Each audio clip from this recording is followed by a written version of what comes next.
Ibrahim Abdullah from Sierra Leone, West Africa, he asks, why Allah uses we for himself in the Quran?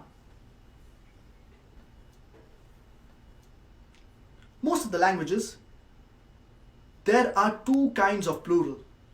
One is the plural of number, and the second is royal plural or plural of respect.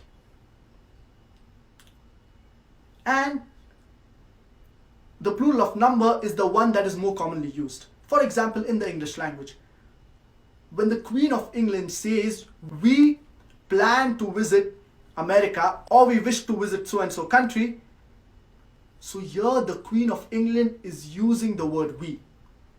But here, it is not the plural of number, but it is royal plural or the plural of respect. Similarly, in the Hindi language, when the Prime Minister of India or when the President of India says, hum karna chahte hai, hum, which means we.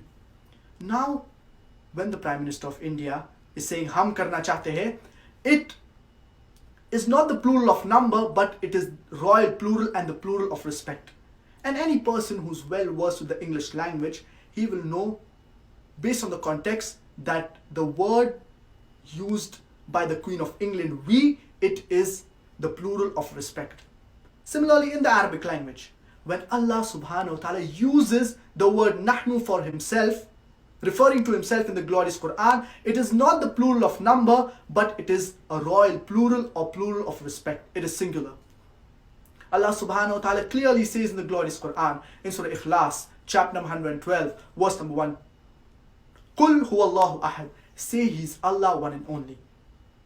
So when Allah subhanahu wa ta'ala uses the word we, that is nahnu, referring to himself in the glorious Quran, it is the plural of respect or royal plural, and it is not the plural of number, but it is singular.